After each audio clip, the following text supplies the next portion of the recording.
Friends आज हम बात करने वाले हैं Realme GT Neo 2 के बारे में, जो कि बहुत जल्द इंडिया में लॉन्च होने वाला है। तो मैं इसे डिटेल में बात करता हूँ। इसको दो वेरिएंट मिल जाती है, 8GB RAM and 128GB RAM, 8GB RAM and 256GB RAM, 12GB RAM and 256GB RAM.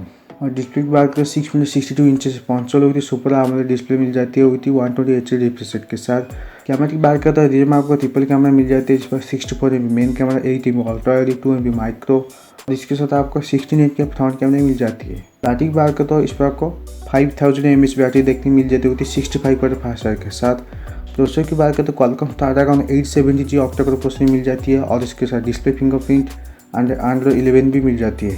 इस पर आपको 3 कलर ऑप्शन मिल जाती है, black, blue and green. Price की बात करते हो, इसका प्राइस 25,999 रुपीज़ से स्टार्ट होने वाली है। तो बस इसके बारे में ज़्यादा जानने के लिए चैनल पर बने रहिए। So friends, also like this video, so do not forget to subscribe this channel. Thank you for watching this video.